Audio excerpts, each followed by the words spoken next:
My name is Chris Claremont. You're watching OMNI X-Men.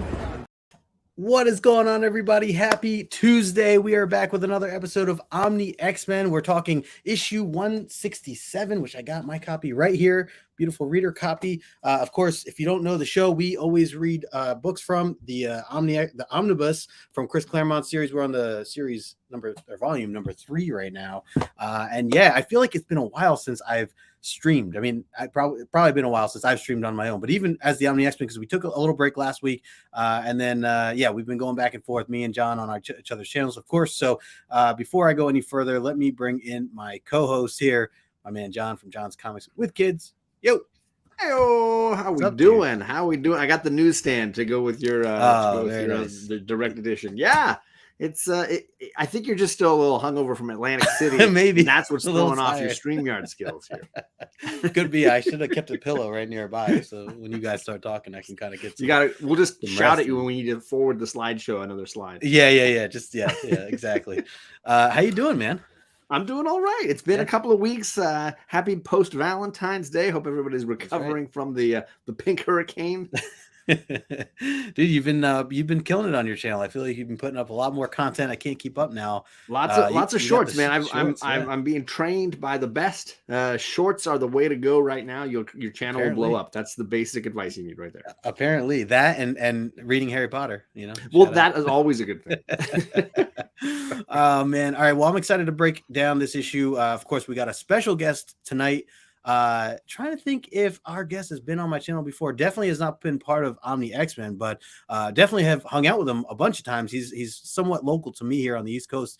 Our good friend DJ LINX. What is up, brother? Oh snap! I got the air horn. What's going on? Limited edition, digital edition that I got out of a mystery box, of course. Is that a 9.8? Whoa! Yeah. It's a edition 10. I don't know. All right. Yeah. Thank you for having me, for extending the invitation. I'm excited to be here. Absolutely, man. How you been doing? How's life? How's everything doing right now? Everything. I'm not gonna lie, I'm a bit stressed. Work is real stressful. I got some construction going on in the house, so balancing work life, construction stuff in the house, keeping up with the channel. Yeah, I'm a bit stressed. I could have lied and said everything is fine. Man. Why? It doesn't matter. I don't know how you do it, man, because I know you are crushing it on your channel. You guys got shows, you got content coming out all the time. Love what you're doing, man. Love what you're doing. Thank you. I don't sleep. Yeah, there you go. I'm starting to get a little bit of that where I'm not sleeping. So I know what that's like.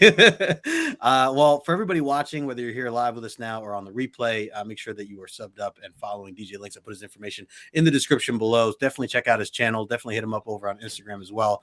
And of course, make sure you're following this guy here too, because we'll be back over on his channel next Tuesday, 9:00 Eastern, to follow up after this issue that we're talking about here today. So looking forward. We'll be talking with Paul from Back to Back Comics about giant size X-Men and the historical impact of that book. Right. So be ready for that. Yeah, a little mix up in the list here, not necessarily going to 168 yet, but no, that one's actually a few issues off because we got an annual in here too. A couple breaks, right? Yeah.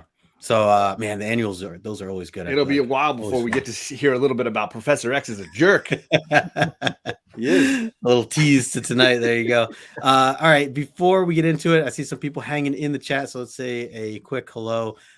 We got our man Ryan, aka Magic Lasso. Let's see. He says, question: We won't. When won't? When won't the X-Men drink a cup of coffee when it's freshly brewed? Very fitting. Very fitting. We got John Ross in the house. Big Daddy Ross, what is going on, my friend? Thanks for hanging out. We also got Adam with us here tonight. What's going on, Adam? Thanks for hanging out with us. We got the man Jackson Roy Kirk in the house. What's going on, brother? Let's see. Oh, and he forgot to say hi, so he's saying hi there. There you go, DJ. We also have our good friend Candace hanging out with us in the chat. What's going on, Candace? All right, cool. So yeah, like I said, we are breaking down issue 167, and yeah, this was my one reader copy that I was trying to go through here, but yeah, I'm looking forward to this, and I'm gonna bring up the see, John, we got see, look how out of it you are. I'm gonna take it. You take a breather, take a knee, get your pillow out. We're gonna say hello to Nick's Kicks and Comics in the chat. What is going on, Nick? Station to you, sir. And we've been kicking off this season with a little get to know our guest. So we're gonna ask DJ here a couple of questions about X-Men, about his relationship with X-Men. He's obviously a huge Marvel fan. Look at that amazing statue collection behind him there. The Avengers. You remember the first X-Men book you read, and maybe where you jumped into this world? Yeah. I want to say I got into X-Men around issues like 285, like right, like a couple of issues or 10 issues. Jim Lee's X-Men run came out after issue 300. Yeah, no, right? Jim Lee was before, yeah. I'm sorry. Yeah. Nick was right. I'm fumbling it. So 266 was a Gambit, and then soon after that, you started getting your Jim Lee stuff. Okay, so I got into it around like right before Bishop came out. So like 287 around there, and I know Bishop came out in like 290. That's when they split the book. Bishop stayed on Uncanny, and Jim jumped over to X-Men issue 1 on that run. Oh. Yeah, but Jim had been doing regular Uncanny for a while. Yeah, so then I was picking up both at that time, so they were running concurrently. Sure. And X-Men, the Jim Lee stuff was like some of my favorite stuff, even though it's the most produced X-Men stuff ever. For some reason, the covers, I was just drawn to them. Those covers are phenomenal. That's Killer. Why. Yeah, so I was more of a fan of the Jim Lee stuff than the Uncanny stuff. I think I stayed up onto issue 300 or around 305, and then I kind of dropped out on that just to focus on the singular title X-Men.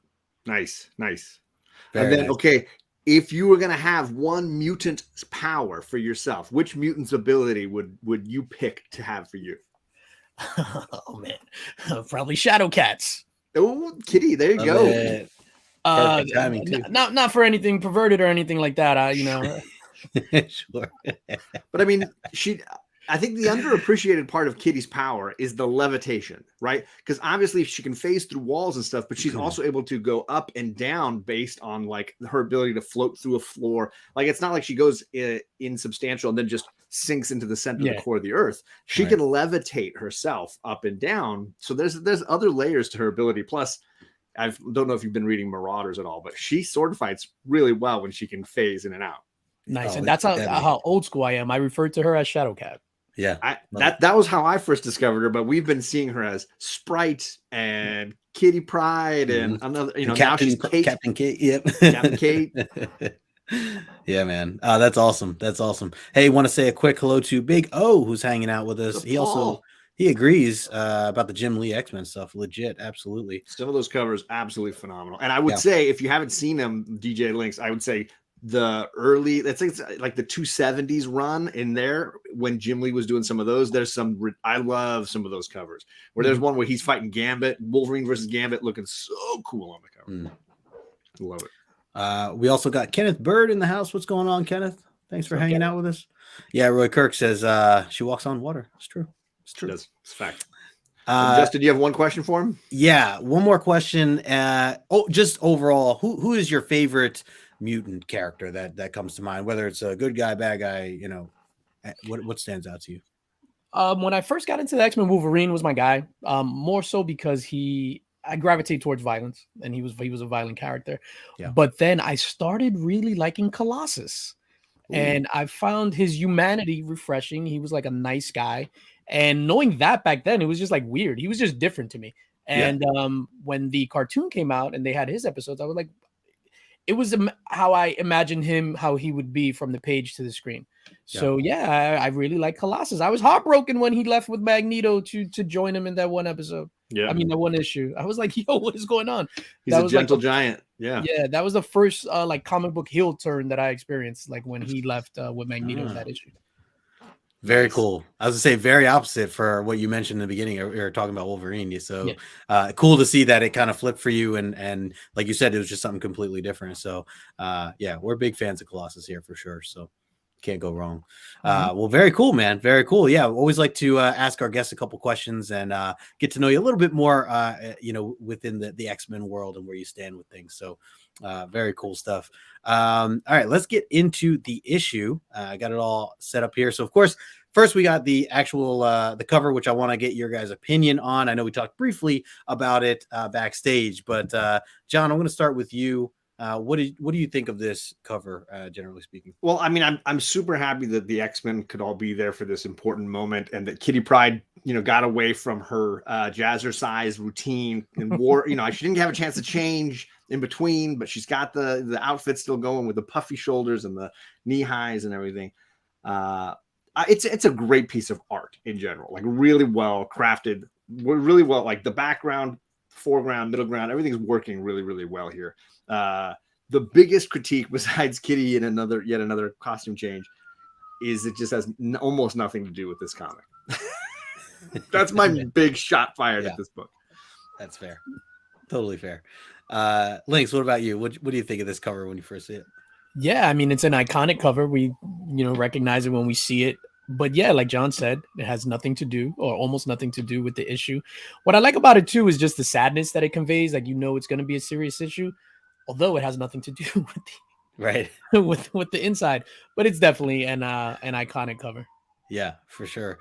And interesting, Ryan here says this covers a poor man's version of 136, the iconic cover for that one as well. Yeah, that's a good point, Ryan. Definitely something that drew my attention. And this is, my first time reading through this particular issue, as we went into this week. And so I feel like I always seen this cover, was always so curious about like what happens here, but never really, didn't know the story. So yeah, I totally agree with you guys. I was a little let down in that regard, because I do always talk about how, if I was a kid just walking into a comic book store, saw this for the first time, would this grab me? Would this be something, that would get my attention? I think it absolutely would be.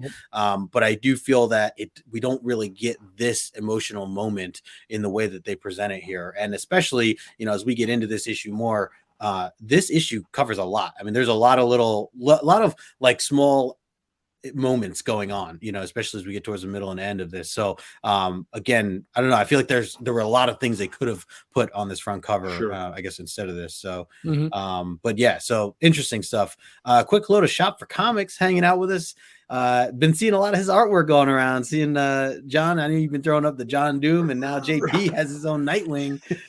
Absolutely love the artwork, man. Really, really cool stuff. He's slaying it. Thanks for hanging out with us. All right. So yeah, let's get into the issue here. So we kick it off with, again, kind of a page turner where, that initial first page, we don't get a splash page. Instead, we see some new characters, or at least new from what we've, been reading in this main series. Have not seen any of the New Mutants or heard of any, except from, I think it was 2 issues ago, that Moira said that a letter, came talking about Karma. And that was the sum of it, really. We didn't get much other detail. Karma wasn't in the actual issue, just her name was mentioned. So to see her here with the rest of the group, definitely caught me off guard. I was like, where are we going with this? This was, definitely different. So, and again, I'm always expecting that first, splash page, but we do get a full page here. What is the phrase, John? Not a full page. A spread page. It crosses two pages. Yeah. Yeah. So this was really, really cool. So I'm curious to hear your guys' thoughts. But yeah, essentially we get the New Mutants hanging out at the mansion, and they're watching a TV show, and then get interrupted immediately by the X-Men, who come bursting in because where we left off last issue was where they found out Professor X might be in trouble. He might be taken over by the Brood. They're not sure, but they had to get back home as soon as possible. So this is them kind of bursting through the door. You got the papers and everything going crazy. So John, what were your initial thoughts here on this opening scene? I mean, again, we're in the midst of the Paul Smith era here. I think this is a new artist who's really coming into his own in the X-Men. So this is technically his 3rd issue. I think the last one we read was really spectacular, and I see a lot of the same skill here that I really like as far as depth of art. The spread page is amazing. When you stop and think, like, you guys live here, why don't you just walk in? Like, why are we blowing the doors off of this place? Why are you trashing the dump? Like, why are you treating your house like you live here? This is not like Magneto's lair where you're just like, I'm gonna break a hole in it and get at this guy. This is like your house. Like, I don't know that the logic works for me. Like, Colossus is breaking a window and Cyclops is breaking a door. It's like, pick one. Like, which door? What do you want to do? Like, we only need one hole in the house we can all go through the hole then, right? Right. So that part's a little ridiculous. I'm also a huge New Mutants fan, so I always wanted to be one of the New Mutants. I wanted to be one of those kids getting to grow up in the mansion. So any of those like hangout times where Sam and the crew are just sitting around and they're eating popcorn and they're watching freaking Magnum PI, which I totally freaking watched Magnum PI. Like I'm down for this. This speaks to like little John, who is probably like 8 years old. He would be like, yes, this is my dream. Can I go over to the X Mansion and watch Magnum with these guys? I'm in.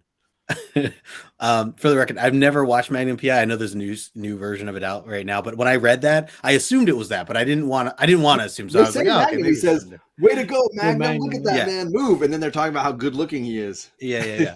Like I don't know anything about the show. I have no idea what any of it is. Sell the mustache. Want to say a quick hello here to our good friend Bobby Station, Bobby Delegato in the house. Candace says always a dramatic entrance. It's true. It is true. They're always trashing the place. LINX, what about you? What were your thoughts on this opening scene here and this beautiful page here that you see? Yeah, no, the Magnum PI comment got me because I used to watch Magnum back in the day when I was small. Nice. I thought Tom Selleck was the ish. Yeah, so that got me. I didn't know this was kind of like the first appearance to New Mutants. This is the first time I've went back to read like these old X-Men issues, so I didn't know about that. So I went in obviously not knowing a lot or forgetting a bunch of this stuff, so it was all new to me. Going to that spread page, it's absolutely fantastic. I mean, the aside from them like running amok and just breaking everything, just the art, it was old, and you're gonna hear me say that a lot, because this is the first time I revisited an old book. I'm used to just reading my modern stuff, so for me this was just a big nostalgia run. So like the colors, the art, I don't want to say simplicity of the art, but it was like I was reading a comic book. I wasn't reading like the modern stuff, and then the modern art style is more I don't want to say complex. I feel like I'm just gonna upset anyone. No, I don't think at all. I think we joked about how Paul Smith has a slightly more cartoony style to the way he draws. Very sharp lines, very simple faces, versus some of the more like dirty, gritty indie comics that we get nowadays. You talk about like Something's Killing the Children or whatever. Like the art style is very different modern to this kind of style. But the colors, to your point, totally agree. The colors all pop because there's not a lot of like blend. It's all a lot of like harsh color, right? Yeah, definitely. And again, it's so refreshing to go back and read something with that's a comic book. Like I know that sounds super weird, but it's like this was like legit like a comic book, and it was just like a big walk down nostalgia lane, if you know what I mean. Sure. Love it. And I think for some of these characters, this is the, I don't know, fourth or fifth appearance. They had a Marvel graphic novel, kind of like the Death of Captain Marvel, like one of those big oversized graphic. That was like their first appearance, most of them. And then they had, I think they mentioned issue 3 had been published recently. So I think they'd had 3 issues of the regular run. So this might have been the fourth. I don't even know. I can't keep track of this stuff. Yeah, I'm curious if this was actually the first, just at least in the main, I mean, obviously, because we've been reading it. This is the first time these, haven't heard anything. What is it? What 5 characters here are the first time they've come through. Now, obviously, Ileana joins the New Mutants later on. Right. And so we've seen Magic several times up to now. True. But these 5, this is their first appearance for us. For sure. Quick hello to Chet Scotland in the house right now. What's going on, Chet? He says, raw newsstand not graded. Like this? What? So I got it. Now that Chet's here, I have to now show Chet. Just blow yourself up. There you go. Let's really do this. You guys, I just wanted, especially we're talking about this spread page here. Yeah. Look I want to see it in your book. It looks great. Look how beautiful it is in the original copy. Looks so good. Really, really cool stuff. Yep. I agree. I think Chet's gonna love this. Definitely, definitely had to. Were they drinking some of Wolverine's beers? I hope not. They may have been. I wouldn't put it past them. I saw someone else in chat. Chop and Drop hanging out with us. What's going on? And Chop? Alan's there too. What's up, Alan? Oh, whoa! Let me Climbing down here. Hey, there he is. What's going on, Alan? Good to see you, man.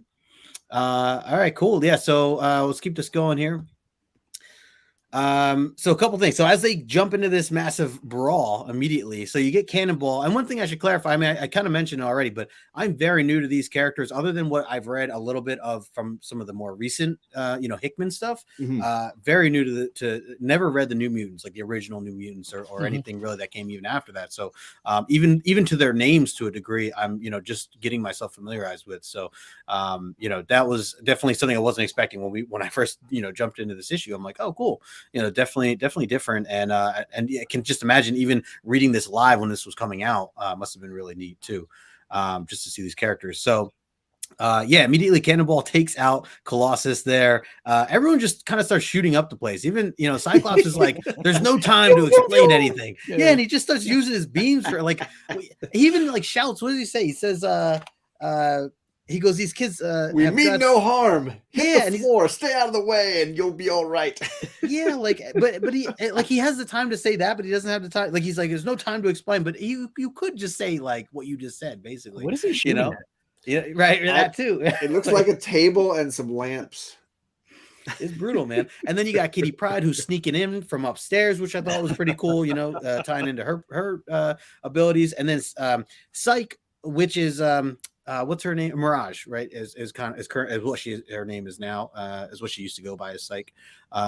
She it's pretty cool to see her ability to kind of show like the fears of what Cyclops was, should see there on that middle page. And then, like I said, the rest of it was just, I'm trying to think of the other, the other names. I knew I was going to. You're talking about like Sunspot? Yeah. Even changing Karma. Wolfsbane. Is that Ron Sinclair? Yeah. Okay. Yeah. Got it. Yeah. See.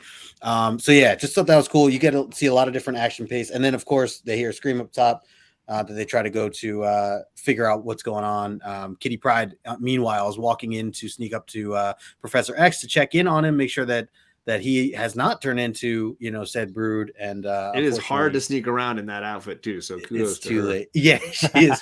She's trying. And then she runs into a very scary Professor X there. That face, it's great. Yeah, a bit of a horror type of vibe that we see there. Curious what you guys think of this kind of action sequence here. LINX, I'll pass it over to you. Yeah, while reading that, I was like, who are they fighting? So I didn't get it, because they're telling the kids, we mean you no harm, but you're not showing they're attacking a bad guy or a villain or anything. So legit, I was just confused. I was like, who are they fighting? Are they on the mind control or something? It was kind of odd, especially Cyclops with his optic blast. He's first, ask questions last. That's how I use my optic blast. Yeah. It was kind of odd to me. But Sykes, her showing her power and showing what Cyclops fears most, him just literally doing what he was doing before, just blasting everything, right? Was kind of interesting to me. Yep, absolutely. John, anything to add there? I mean, no, he definitely hit the nail on the head. It's just really, you can tell it's a comic trope, right? The opportunity to show everybody's powers real quickly on a couple of pages and make it look cool. Throw logic out the window. Who cares? I mean, I do like these characters a lot. I mean, I grew up reading Cannonball and New Mutants, and I thought he was always pretty cool. This is definitely a lot of fun, even if it bears no reality. Like, it's just like you're questioning all of it. Like, I don't get it. And meanwhile, the mansion just gets. It reminded me of Monty Python on the Holy Grail when the Lancelot's just killing everybody in the wedding party. Just oh my god! Like, wait, why are you killing all these people without like talking? Just kill everybody. Let me just kill. Sorry about that. He even stabs the flowers on the wall. I'll never forget that. He stabbed him in the face. Yeah, you kicked the bride in the chest. Yeah, a little bit of that for me. Quick hello to, we got Trev hanging out in the chat. What's going on, Trev? And Trev. William Bird as well. Good to see you, William. He says, I don't remember seeing the New Mutants on the newsstand yet when this issue came out, but distribution wasn't always great in the rural areas. Fair. And I know those graphic novels were not the most consistently distributed items, which is why a lot of people at the time considered New Mutants number 1 the first appearance for a lot of those characters, and the graphic novel kind of got forgotten about. Yep. Adam says, we come in peace. Shoot to kill. Seriously. Mixed messages. Definitely some mixed messages. Very much so. All right, let's keep the action going then. So we get to see Roberto, who I'm a bit more familiar with some of the X-Men Red and things like that I've been reading. But haven't read any of his earlier stuff. But cool to just see a little bit of a sequence there. He gives Wolverine a little bit of a run for his money. And then out of nowhere, they hear screams, and then Kitty comes flying through the door out into the main area there, as you see the whole team reaching for her, screaming Kitty. And then of course we see Professor X, who's looking pretty scary there. Mhm. Like I said, this definitely was like a horror, type of vibe towards the beginning of this whole sequence here. And then jumping, I'll keep the actions going because a lot of this is kind of fast paced here in the beginning. We see the full transformation, right? So they clearly are too late. And the transformation into what is the next, or a queen brood that they describe her as, comes out from Professor X, who now again, we know the brood they've been purposely trying to find individuals with gifts because they're more powerful, right? They can use to kind of tie in the abilities of everything that they can do. So having someone like Professor X's mutant ability is very, very dangerous, and they know it. So you kind of get to see some of that here, but I love the artwork down at the bottom corner there. Again, just seeing a true like monster in that sense. So and again, all with that alien type of vibe. You get to see Colossus there trying to make some moves, and he gets tossed. He gets completely tossed like it's nothing. And then to kind of dive through the rest of the sequence here. I'm you glad get Wolverine. You did that. Yeah, dude, had to throw this up. So you get Wolverine there. It's almost like a reverse, or not reverse. I don't know if I was trying to fit in like the idea of like a fastball special, the way he like still uses Colossus to just jumps off his own version. Yeah. And then he just does that iconic leap, which then immediately just reminded me of Jim Lee. So I'm glad you guys brought up Jim Lee earlier. But it's crazy pages. It's great. And to DJ LINX's point, like if you look at the amount of detail that Jim Lee puts into that art, all the little lines, and then you look at what Paul Smith is doing, even if you go back one panel to look at, like, they do a huge portion of Wolverine's head just in like one smooth line. Like it looks, there's no detail, there's no scratch marks, there's no grain to the material making up his suit, versus Jim always had like 1,000 extra little shadow lines everywhere. And I think Paul Smith has always been kind of light on that stuff. And I think that gives his stuff a little cleaner look, but maybe a little more cartoonish look as a result. So it's cool to see that side by side. And I totally thought of that cover when I saw that like jump he's doing there. Totally. Quick hello to the Ex-Wife podcast hanging out with us. What's going on? Creators of the shirt I'm wearing tonight, because Professor Xavier is a jerk. They got a bunch of great shirts. They really do. Love it. LINX, anything to add here with some of the crazy sequences that we've just now seen between Cyclops and Wolverine going flying and Professor X, now a brood officially? What are your thoughts with some of these? Actually, I thought when Professor X came out the room with the light behind him, or that yellow behind him, really showcasing him as the dominant figure in that panel, was super scary, man. And even like the horror tilt, I thought it was pretty cool the way they used that. And then just the overall fast-paced action throughout all these panels. Like it was like now I'm like doing that rap song. It was just super fast-paced. And then like you said, the play on that cannon, Colossus throwing him, he jumping off of Colossus. And immediately when I saw that panel, I definitely thought of that cover. Super iconic, Wolverine just taking that leap. I really dug the fast-paced action going on here. Absolutely. Yeah, could not agree more. There you go. You made Alicia's night. There you go, John. Stick around to the end, because it's in this issue and the next one. This quote actually happens, so get ready. That's true. Speaking of the end, another thing I forgot at the beginning of the show, make sure you stick around for our Q&A at the end of the show. Get your name on our board for raffling off some really cool gifts at the end of the season. It's nice that you're here now. It's nice that you're part of the show. Now I'm back. I'm back.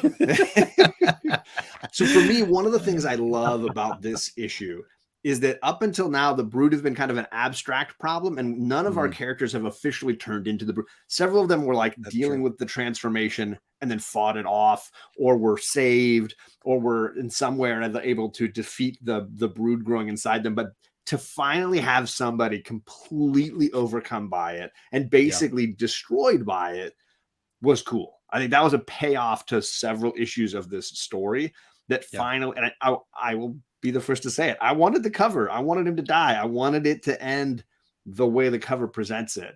Right. And I really liked the fact that they went full out. Like they were not going to have to do it. They gave us an X-Men Brood. Yep. Absolutely. Yeah. It's funny because even, as I continued to read through this issue, I was still waiting for the cover to happen. like okay, must happen here, must happen, I'm 3 pages away, must happen here, like and then it kind of just never came. Hey, quick hello to my good friend and bestie Sheena. What's up, HK wifey in the house?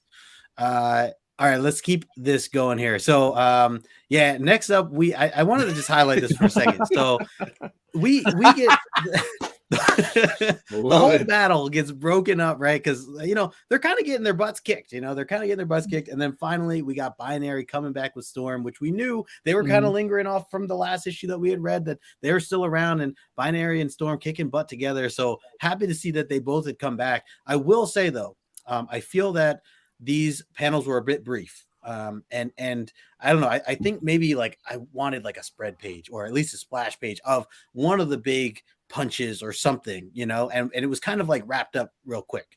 So that to me was the one thing that kind of stood out. But I do still love the combination of, this Brood Queen basically tries to escape into space, and that's where you see Binary saying, "Where are you going? You're not going anywhere." Brings them back down to Earth. And then Storm hits them with a bunch of different weather, which, as you can see, this GIF here representing just what that Brood went through. So, I just wanted to highlight that. But what did you guys think of this little scene? Like, am I wrong? Like, I feel like there should have been maybe something a bit bigger. LINX, what do you think? Yeah, you're 100% right. Definitely a missed opportunity to showcase Binary and Storm, their grand entrance coming to save the day. Right. Like they're tiny. Like and it's funny because I'm looking at it here. You got Binary up in the corner and then Storm in the bottom. So, missed opportunity to showcase them on like a splash page or maybe just a bigger panel as opposed to these 6 panels here. 6. Yeah, agreed. John, anything to add here with this scene? I wanted to answer Jackson Roy Kirk's question because his question's really important, and it just goes to show how long this storyline has been lasting.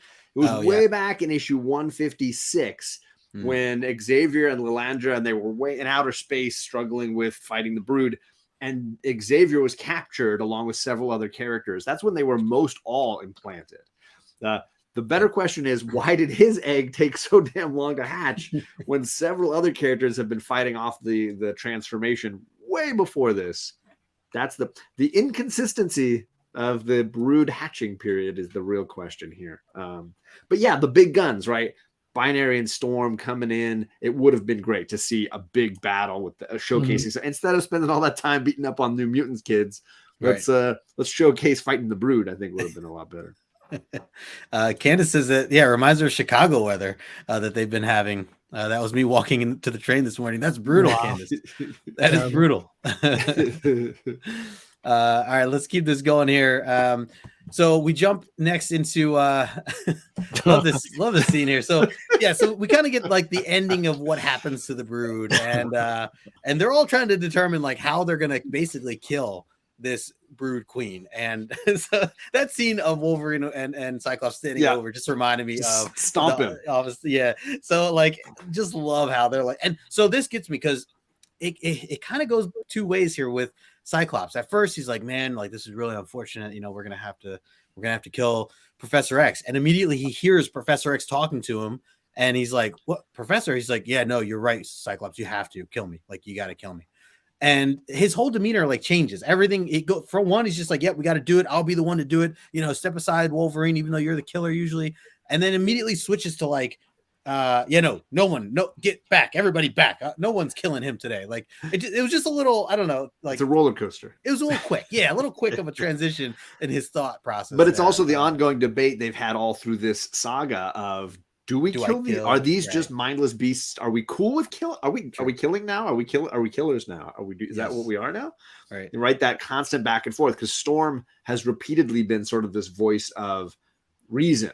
Of humanity. Like, that's not what we do. And Wolverine's been the flip side of that coin. He's like, no, they tried to impregnate me. Nobody takes that route with me.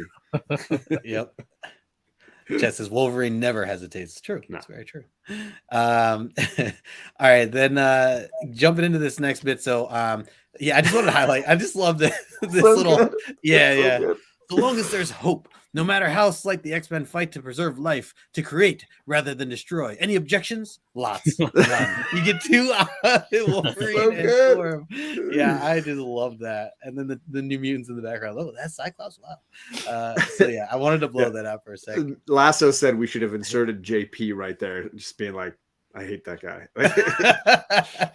He hates Missed Cyclops. opportunity on Not my a part Cyclops there, fan. Ryan, you're But absolutely thankfully, right. he's doing his own stream right now. We don't have to worry about him. He Oh, won't be there you go. invading our show. There you go. And then, of course, on the right hand side, you get Sikorsky, who is back, and they're basically. I think he's your favorite character. Dude, I get so excited when we see Sikorsky. The little medical robot. Little robot coming through, talking like Yoda, and all reversed and whatnot. So yeah, so they get some news that they're not quite sure if they're going to be able to, what they're going to do at first or how they're going to save Professor X. But it turns out they think that they can clone him, which just had me thinking all sorts of Sinister vibes as we've been reading the news. If you've been following the new X-Men stuff, then you know exactly what I'm talking about. But yeah, the whole cloning system and everything else. Interesting that first got brought up, and I'm curious, if that's been mentioned in the past or anything like that, or if this was like kind of a bigger moment for even that thought process to have that done. So, but like I said in the beginning, there are some other little parts to this and some things I'll highlight here too. You get to see Kitty Pryde was in bad shape after the whole incident happened. So, seeing Ileana and Peter visit her was nice. And so they had a nice little moment. And then meanwhile, Storm kind of struggling with she's feeling a little hurt because Kitty's always been like almost like a daughter to her, like always been there taking care of her. And now she almost felt like a bit distant, just because, other team members are there. And obviously she's built strong relationships with Peter, so this is like, it kind of threw her off. And you could, I like that they showed that moment because it means so much. Kitty means so much to Storm. And so I think that it's important to kind of keep that, keep showing that. Totally. So like I said, a lot of little moments here, but LINX, anything you want to highlight here or anything that you want to point out here before we move on? Yeah, I definitely understand Storm's predicament as, being the one, as the father of a 24-year-old daughter, I was always that person. And then now she has her boyfriend. So if we're both in a room, she's going to go in and say hi to her boyfriend first. Yeah. So yeah, Storm's predicament really resonated with me there. I was like, damn, I know how it feels, Storm. Oh man. It's a good point. John, anything else to add there? No, I think it's a great humanizing moment for Storm. And I think oftentimes in the Hickman era, I've kind of talked to Justin and joked about how I want more of those moments for Storm, and we don't get a ton of those. She's very goddess-like and always kind of dealing with external drama and not internal. And I think this is a great one. Yep, agreed. All right, let's keep it going.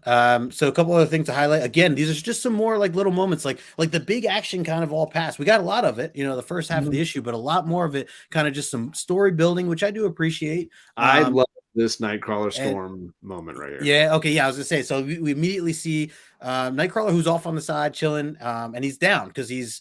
The New Mutants have been like scared of him, and he's gotten that. It's not the first time, as Storm references that even in the very beginning when he first met Kitty was terrified of this dude.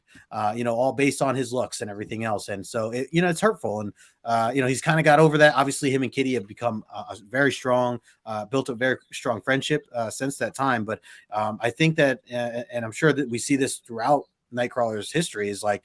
He gets kind of judged like this. He gets viewed as different, and especially for the younger kids, like they're scared, and it's like an innocent scared, but it does hurt. It does hurt him. So, what you want to add to that, John? Or so I think there's an issue of Marauders where Storm is deciding whether she wants to be a part of the team anymore, and the cover is her on a beach, and in the background in the sky and the clouds is her and Kitty and Nightcrawler from the Shadowcat era, the Shadowcat days, and Mohawk Storm and everything. It's just a great, for me, it highlighted the bond between those three.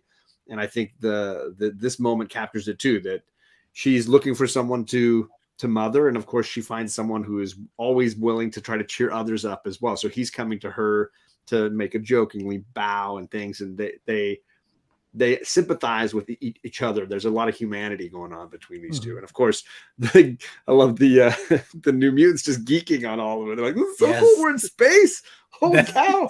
Can you believe this? That's what I'd be like. Yeah. I love it. I love all of that stuff. And then we get Cyclops and his dad. They're like, they're like, I think I can see my mountain from here. The mountain, they're, you know, like referencing their home and everything. Yeah, that was really cool.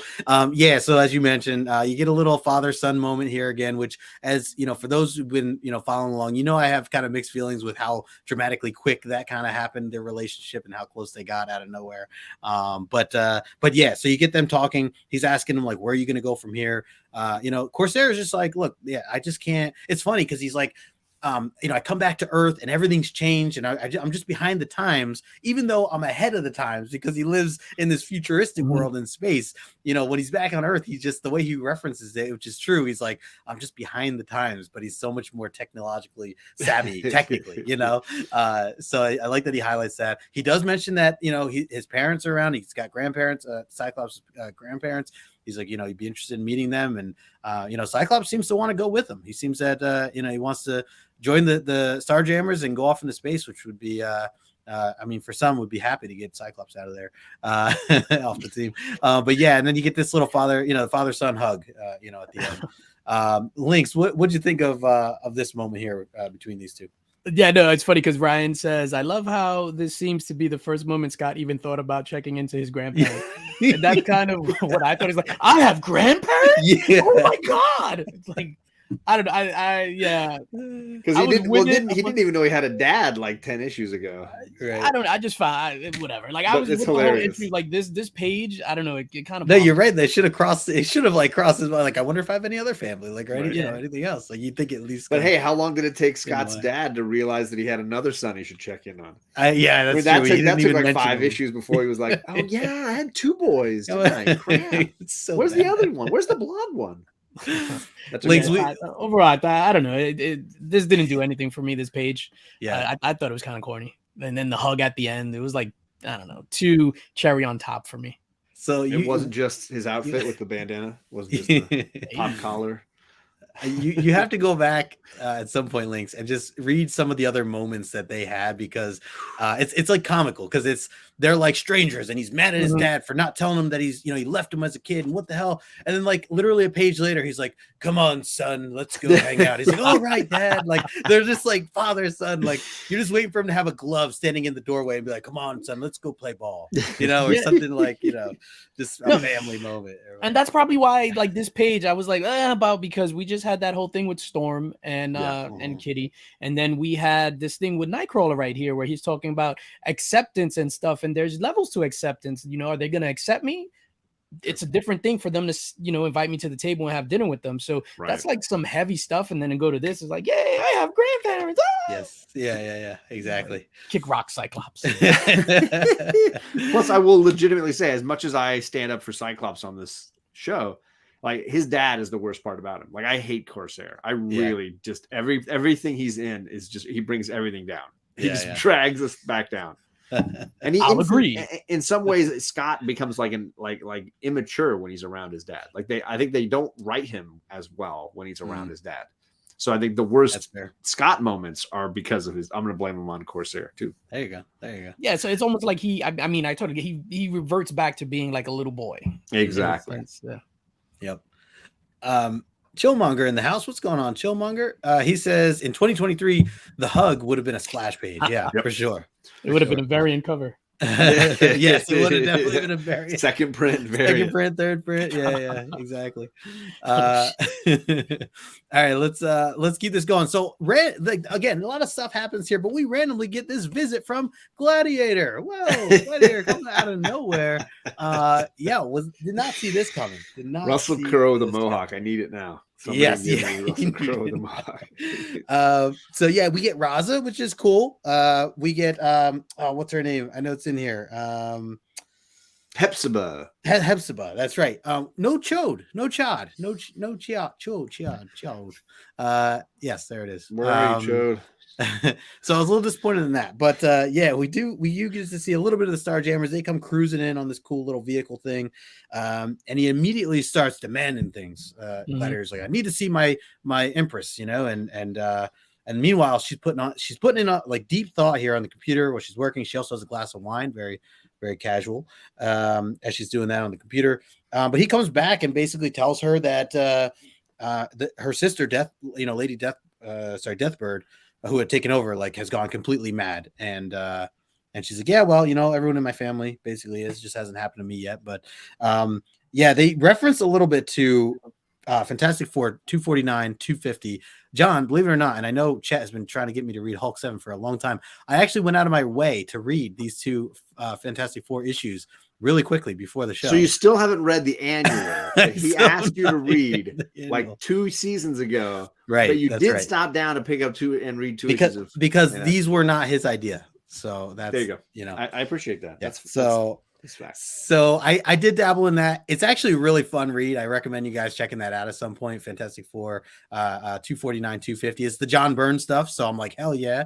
Forgot that landed in that time period. So, it was great to kind of go through some of that stuff. I didn't put any panels in here or anything, but I was just curious as they talk about some of this stuff, because I don't know about you guys. Did it seem like a bit random and jarring to just bring up the Fantastic I was absolutely going to ask DJ LINX how he felt, because as somebody who I like the Lilandra stuff, but maybe if you hadn't read much of it, this was a lot of information dump happening here, and I just didn't know how it came across to somebody maybe wasn't familiar with what the Fantastic Four were doing with Galactus and whatever else. Yeah. For some reason, I thought, and I was completely wrong, I thought this was kind of like during the same time as Terrax's introduction, but I was way off. So that's what I thought it was. Okay. So I was like, oh, he's the new Herald, Terrax. So in my mind. Let's see. Roker says, Claremont digging at Byrne, perhaps. Oh, yeah, interesting. He says, your psycho sister is taking over, but Reed Richards is worse. Oh, yeah. Because he's basically taking a shot at Reed's decision-making, right? Criticizing what Reed did. Man, that's interesting. That's interesting that maybe that is the case. I'll jump into this next bit here because that really ties into it. So out of nowhere, when she finds out this information that basically, Fantastic Four had helped with Galactus and bringing him back, like she's like, anyone that, that's a sworn enemy, Galactus, and anyone that's assisting in any way is an enemy to us. So this is where she shows up as like just a visual projection, which out of nowhere, they're trying to sleep. Which would when did we start reading the Fantastic Foursome? Yes, yeah, exactly. Everybody's stripped down. Everybody's running. Like Johnny comes walking. I would not run into my sister's bedroom without knocking. But Johnny's Johnny's in his tidy whities running into his sister's bedroom. She's butt naked. Nobody's saying anything. Nope. I think this is the one time when the Thing seems most clothed among the Fantastic Four. It's the only time. Every other time, everybody else has got full uniforms, and he's in the tidy whities. Yeah, this was definitely there's a rock hard joke somewhere there. Yeah. I'm gonna stay away from it. This definitely was like, it took me in a whole different world of like, whoa, like, all right, we got FF on a full page. There's no X-Men in sight on this page. They're just keeping it in the family. It's all family. Yeah, I like fell out of my chair. I was like, what is going on right now? Hey, we got Cali. We need Dom Toretto in there. It's all family. Talking about Blue Lagoon vibes. There you go. I mean, maybe. Wow. So and then so then afterwards, basically, Lilandra comes back after she's threatened Fantastic Four. Essentially, that works out. By the way, that usually works really well. Yeah. Like I didn't know what that really did to press that part of the story on or not. Oh, and by the way, when I did go back to read 249, 250, it was much more focused around Gladiator and his battle with what looked to be the X-Men. That was one thing I meant to highlight. Was he even says, he goes, there is more upon arrival here. I unintentionally came into a conflict with the Fantastic Four. I later learned that they had recently encountered Galactus, and he goes on. But I'm like, how do you unintentionally, have this conflict or whatever? And it's actually interesting. The Skrulls are involved, and that, I think that says it all right there. So, but so the X-Men that are in there might not, be so much the X-Men that you think, but you get Spider-Man in the issue. It's a good mix. It's a good mix of characters. Oh, Captain America shows up. It's pretty cool. Anyways, getting off track here, but so the second half of this page, or the other page, they have the good news of Sikorsky. I messed him up. Sikorsky. Brings back Professor X along with Storm's coming back, and they're able to make him whole again. And not only that, but the man stands. He actually, or he attempts to stand here, and kind of explains a little bit of like, everything that kind of happened. Now, again, going back to, this is technically like a clone Professor X. It's still a little not clear with, what was going on with all that, but their initial reaction, obviously very happy to see him. Kitty Pryde making jokes about, oh, you're gonna have to come into the danger room and, get some practice with us and all this other stuff. LINX, I'll go to you first. What did you think of some of this stuff? Well, even prior to this, if you want to throw anything onto the FF stuff or just going into this next page that we're looking at. Yeah, I just thought it was weird that Sue just remained naked instead of just turning invisible as soon as, Johnny and Thing opened the door or whatever. I thought it was also cool how Lilandra was projected in her royal attire to make it seem like she was still the empress of the Shi'ar Empire. I thought that was really cool. Yeah. They totally like glossed over the whole clone thing. It's like, we'll make a clone. Like they could have focused a little bit more time on that. Like, send in the clones. One clone coming up. yeah, they definitely could have spent a little bit more time on that. Send in the clone. That's a missed gift opportunity right there. Damn. That's great. Yeah, no, good point there. And I'll jump into this next page and then send it over to you, John. But yeah, we basically we get him attempting to make his stand there. He falls. He explains how, though, like things were going, how he was protecting himself from the pain and everything else mentally during his whole life, essentially. So it's a bit, new for him to learn. They get a little flirtatious moment there between Lilandra and himself as she offers some, what was the word? Some encouragement. If you need any encouragement, I'll be happy to provide. And then, of course, Moira being a bit more aggressive. Yeah, exactly. Saying that we'll give you a kick in the butt. John, what'd you think of this? This quick, first turn around of the clone and everything. I love Adam, Lieutenant Dan. You got new legs. Yeah, that's another gift. That'd be a great one too. Magic legs. It's hilarious. It brings up to me this concept of like, wait, are you saying that the Empress he's been banging all this time, had technology potentially that could have helped her man walk again and wasn't hooking him up till now? Right, that's a good point. Is that like how long did it take to figure this all out? Like that I'd be a little pissed off. I don't know. Maybe that's just how he mentions how he's been psychically controlling the pain receptors in his head so that he doesn't feel pain all the time. And they could have fixed it.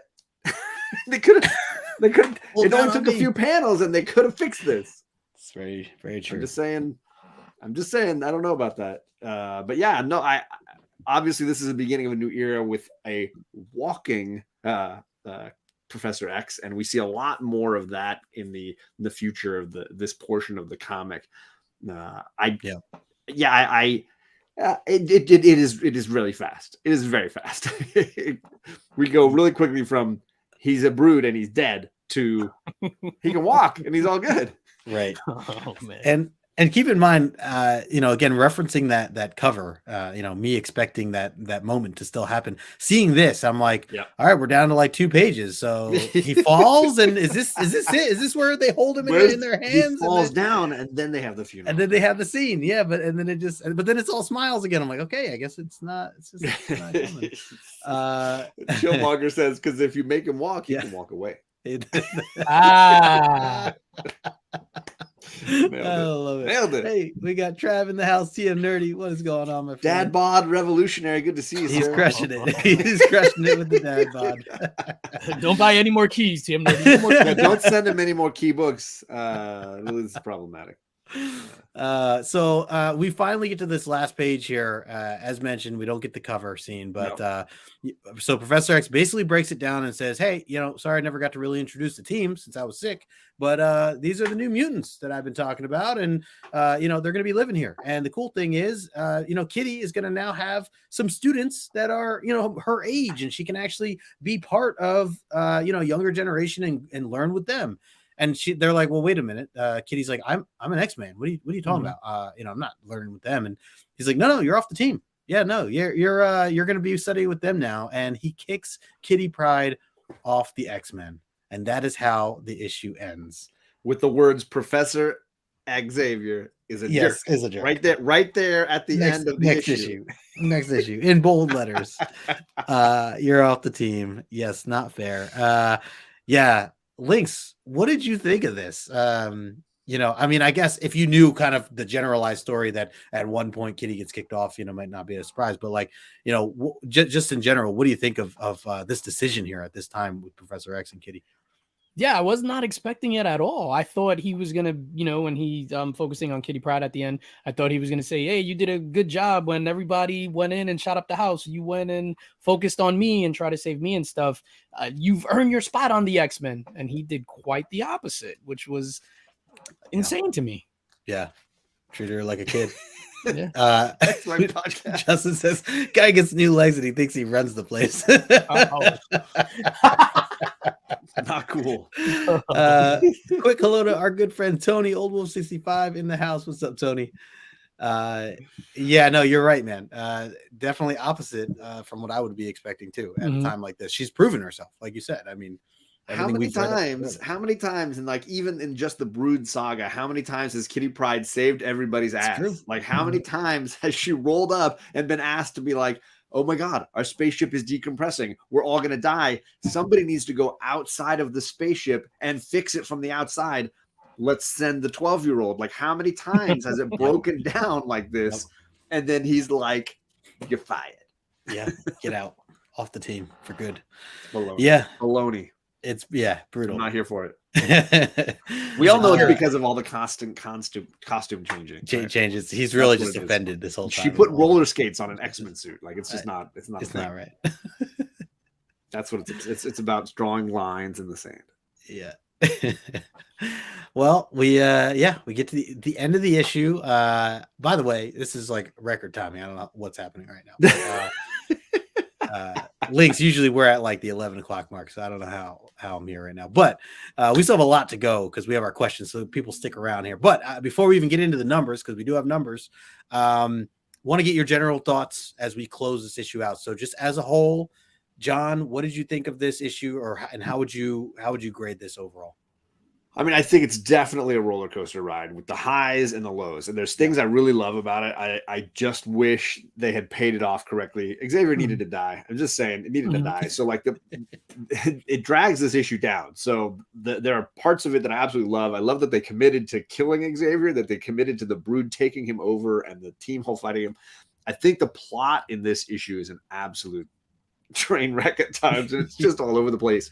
Yeah. So I'm going to be pretty hard on this one. This one's like a 6.5 or a 7 out of 10 for me. Like that's about where it falls for me. I do like what Paul Smith is doing here. I do like his style. The art style is really strong. Yeah. I just think, unlike last issue, which I was almost ready to give it a 9.8 or a 10, like it was just phenomenal. I think this one, I just think they were trying to do too much and they didn't commit to any of it enough. Right. No, it's a great point. Great point. LINX, what about you? What were your final thoughts of the entire book, and how would you grade this? We do usually a grading system of like, CGC type grading. I'm gonna use PGX. That's fair. Ooh, that's mean. I wasn't that mean. For me, this was definitely a nostalgia trip. I mean, it hit all the nostalgia gears from the quote bubbles and them having to explain everything they're about to do. Quote bubbles adjacent to regular, like the thought bubbles adjacent to the quote bubbles, going right into the quote as they're speaking, including the checkout Fantastic Four issue 249. Yeah, boxes. Yeah, the art, it was pretty cool. I think Professor X, and we kind of glossed over that he has working legs now. He's a pimp apparently, with both Moria and Lilandra after him. So, but overall, I enjoyed it, and it made me want to continue reading, which I think is more important. I would give it a 7.5. Love it. Yeah. That's a great point. So I think that I'm right there with you guys both. I think you hit it on the head. Probably a 7 to a 7.5 for me. I think that there were definitely enough like special moments or small time moments that meant enough to me to like really keep this book as a highlight, between some of the characters and some of the things that they're battling or struggling with, even just internally. The artwork, definitely love the artwork. Some of those epic scenes, I mean, like Wolverine just dashing, like things like that, really cool. I do agree about the plot. It is a bit everywhere, especially after the main fight scenes. The fight scenes were really cool. But afterwards, it does seem like they kind of just jammed in a lot of different things going on. But we've kind of been getting that here and there. So I'm not all that surprised. But the one thing I will say, as I mentioned before, I felt like it was a little bit of a missed opportunity too with the Binary and Storm coming in and kicking butt, and the whole time they're no more than a centimeter big on the page. Would have liked to see a little bit more action in that regard. But yeah, I mean, definitely some key moments that again just help build the characters. And as Link said, just keeps you wanting to keep reading more. So obviously want to keep that going. So Cali Comics has killed me. He says everyone knows you get an Earth wife and a space wife, DJ. I'll be. And I would say he's clearly got a type. You look at those ladies and their hair mets. The hair is a helmet for both of those gals. Yeah. Chet says, as a kid, 9.0. These days is 7.0. That's fair. That's very fair. He said, PGX? What? Wait, what? What's that? Ali also said, damn, John Xavier needs to die. Yeah. Sorry. Yeah, the biggest, as an X-Men guy, I'm a shockingly not big fan of Professor Xavier. Professor X, yeah. He's my least favorite part of the X-Men. is the founder. All right, let's get into the numbers here. Go through a couple of the details, and then we're going to get into our questions. So get ready for the Q&A. So yeah, I didn't really put much other than New Mutants appearance. And again, I was even questioning, like, is it the first? Like, I'm pretty sure it's the first. Again, not first overall, but first being in this main series. Yeah. So that is pretty cool as just a thing to note. And then again, I think overall, just it was a fun issue. The action especially definitely had me hooked. So numbers wise, there is a 10.0 out there. Saw that. Chat. I wonder if he's going after this thing as last sold in 2019. That's 4 years ago. That book is probably worth more than $3,000 now.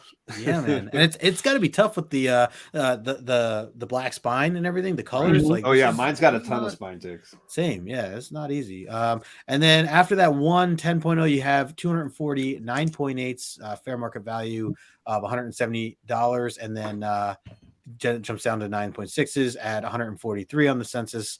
And that's about $100 less there, $75. Again, all numbers taken from Go Collect. So yeah, I know, Alan, it's crazy. 10.0 would be pretty wild, especially of something at this time. This era, this year that it came out in the early 80s. We got a quick hello to Captain Comics in the house. What's going on, Captain? Ahoy! Good to see you, man. He says probably not chasing that 10.0. LINX, any thoughts on these numbers here you're looking at? You think you'd be interested in anything like this, or probably gonna pass? Probably gonna pass, sir. Gonna pass. That's fair. I think a reader copy is a better way to go about it. Dive on into the inside. Yeah, you can hold it up on your show. You can open it. You can flip through pages. Really smell it. You can eat while you're having pizza, or all that fun stuff. All right, cool. So I think that's gonna wrap it up for the issue. So let me take this down here. So we got a few questions as usual. We got our 4 questions, and this is how it's going to work. So everybody make sure you stick around. We've been keeping track of each member that participates. John's got the list, thank goodness. The analog version too, very nice. And so lazy. I don't want to lose that book. Yeah.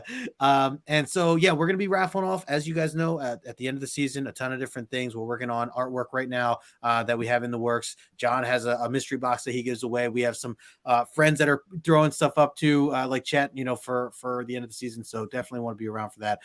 So the plan, as usual, put your answers down as we ask these 4 questions. These are all based on last episode, which is technically 2 weeks ago over on John's channel. So we're talking about 166. If you know the answer, write it down. If you see someone else write the correct answer down first, that's okay. You should write it down anyways, because we take 2 correct answers. The first 2 to write it, get their name written down on our list. And then, of course, we give a 3rd point out to whoever can make this man laugh right here, DJ LINX. So we're looking for a funny answer, whether it's sarcasm or some other joke that you have. You got to make LINX giggle here. So he gets to pick the funniest answer. So you guys gotta make him laugh. Yeah, LINX, you ready? Yeah. You ready to laugh, LINX? All right. So John, you want to kick it off first? Absolutely. The beginning of last issue showed us the Brood homeworld called Madrazar. I actually had to remind myself what it was called. And it was very calm, very happy, very peaceful things, as a Brood world is, I guess. But then something huge happens to disturb the tranquility. What happens? Dun, dun, dun. What disturbs the tranquility of Madrazar, the brood homeworld? It's a good question. Good question. Lots of options. What's up, Nick? We said hello to you earlier, but I'm saying it again. Bobby, what's going on? I mean, all right. I got the first 2 correct answers. Binary and magic lasso is what I see. Binary. You mean Tony? Yeah, wolf. Sorry, old wolf and magic lasso. Binary destroys it. Absolutely is the correct answer. Binary's in the chat. And yeah, that's what I was like, oh, all right. Callie and magic. So Callie says Rosie O'Donnell shows up. I mean, that disturbs the tranquility of the brood homeworld. Or just Candace just says Cyclops. He disturbs it. He busts in the door and starts blasting stuff. TM says they seen my picture on IG. That would disturb a lot of tranquility. Yep. What's up, Albert? What's going on, Albert? Yo, good to see you, Albert. He dropped a great video on Sean Gordon Murphy's Batman White Knight, and you guys should check it out on Instagram. Nice. Really good. Bobby says the Chinese spy balloon. Chinese spy balloon. Let's see. The Supremes launched their new tour, and it sells out. I could definitely do some disturbing. We have the same hairstyle. LINX, what do you think? Any of these that you'd like to choose from as the funniest answer here? I thought some of these they were supposed to make me laugh. Tough judge here tonight. I'll go with it's funny because Nick said something and it made me laugh. I had to hide my face. I'll go with Albert Loves Comics. It was a Whatnot notification. There you go, Albert. Nice. Just squeaking it in. Nice one, Albert. Great. Just in time to win some points. Yeah. All right. Second question here. If I can find where I just put it. There it is. Okay.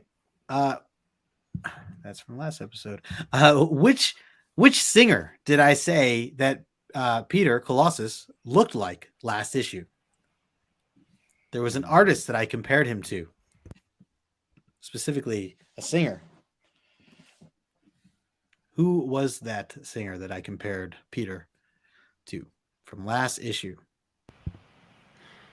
Was it Madonna? Says TM Nerdy. So it's a solid guess, TM, but no, that was not. It's not correct. I can see the resemblance stuff. Let's see, Diana Ross, as expected. Somebody, I was impressed that it was you, that you got ahead of anybody else. Yeah, right. Alan says Celine Dion. Tony says Tiny Tim. Oh, chat. Tom Jones. Tom Jones. There it is. See, 2 other people trying the Diana Ross. More Diana Ross. Oh, Ryan, one Lasso changed it up. Diana Ross, drag queen. There you go. Vanilla Ice. Callie Comics, Vanilla Ice. Oh, John Doom. I don't have the overlay on. It's only on my channel. You're going to get John Doom. John, you think we might have stumped him? Maybe we stumped him. I don't know. I don't have any correct answers yet. I don't see any here. These are people that don't remember what you say.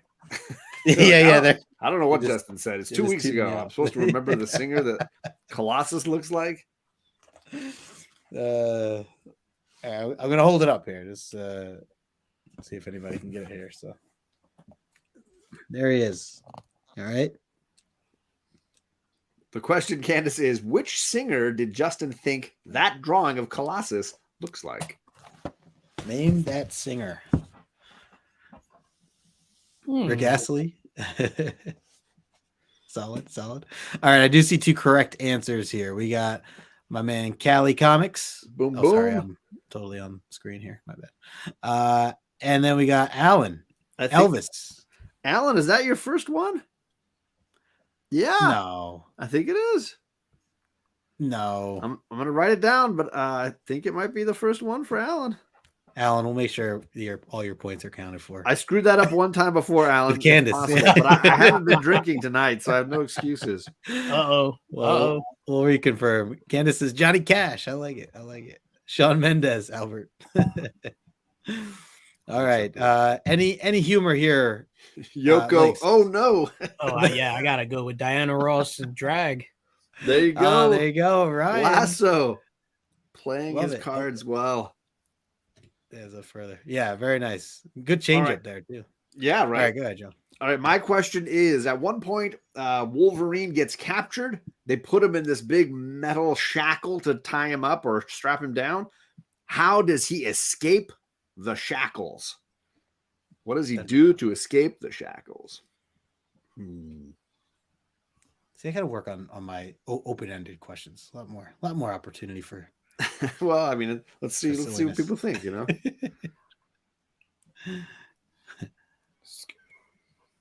Lasso says yes. So as a reminder, next week we're on my channel. We're technically going to be talking about Giant Size X-Men #1, although it's X-Men Special Edition issue #1, where they add a few new pages to Giant Size X-Men and talk a little bit about Kitty Pryde. But then the rest of the book was devoted to reprinting Giant Size X-Men 1. So we'll talk a little bit about all of it. Yep. We'll have our boy Paul with us. Back to back. I don't think TM that Cyclops is enough of an answer. I think you need a little bit. So I'm going to give it to Old Wolf and William Byrd as the correct answers. All right. Yep. Oh yeah, I see. Old Wolf, and I think that's William Byrd's first one. So here we go. Nice. And shout out to Cali Comics for actually making me laugh. He acts nicely. Magic words always make a difference. Yeah. Let me out, please, bub. We're going with Callie for the humor, is right? Yeah. Links? Yeah, it is. Callie on the board. You have Callie's been on, right? He's had a. This is his second one. Today is his first two. Okay, nice. All right, cool. Let's last question here before we close out the night, and that's going to be, what was different about Cyclops' mutant ability once he transformed into the Brood? There was a bit of a time where he started to turn himself and transform into the Brood. There was something unique about his mutant ability. What was it? And I will say there are two possible correct answers to this. You have one written here, but I thought of another one in between. Okay. Lots of things to think about. I'll text you the other one real quick. Was he no longer a jerk? Was that or was that still? Let's see him there to get it. Yeah, see, there you go. TM knows. See, there it is. It's a solid answer there. I mean, you're right. Let's see. So, I wanted to see what John, your thought was. Okay, interesting. Okay. Well, what do you think, John? I mean, because they're not wrong, is what I'm saying. Like, okay, because he could then turn it on and off all of a sudden, right? But I think you were going for something different, so it's up to you if that's a correct answer. Yeah, there was a little bit more uniqueness, I guess, to what had stood out to me from last issue. But no, you're right, they're not wrong. So I think we can go with Control. So which I think the top two would be, correct me if I'm wrong. William Byrd, is he the first one? Let's see. Yes. And then Tony. Yep. So Control. Yeah, controlling. So the answer that I had written down was that he had the ability to shoot two different targets. He was able to split up his shot. Yeah, because since they had more of like bug eyes, they'd be able to go left and right as opposed to just one direction. So that had stood out to me. Hey, we got aggressively relaxing in the house. What's going on, my friend? So there you go. Did we get a humor one? Or I don't think so. Not yet. Go back through here. No, TM's was pretty. Oh yeah, he was saying. Where was that? Became less of a dick. Yeah. Let's just say that was the answer, right? Yeah. Let me just highlight a few others here. Candace said you can now sense Corsair's bullshit. There you go. He had Lilandra hair, Ryan said. Ooh. Pretty dope. Let's see. He went from near sight with a really straight arm. Remember, he was pointing a lot in that issue. Yes, he did. Yeah, he had that very very straight point, like coming right at the camera. Yeah, fish eye blast. Yeah, the multi direction. That is true. going cross-eyed, very powerful, Zach. All right, yeah. So did you say you're going with TM there, LINX? LINX, does that stand? All right, there you go. TM, I think that's your first one on the board, my man. Oh, man. This is what happens when JP's busy with his own shows. Yeah. Well, very nice. Well, all right. So, man, record timing, I feel like. Oh, we got something wrong in the chat. What is up, my friend? What's up? So, everybody, first and foremost, I want to thank DJ LINX. Thank you, brother, for joining us tonight. Had a blast. Hope you had fun as well as we, jumped through some, some nostalgic moments and some fun reading. So, appreciate you being on board with us here.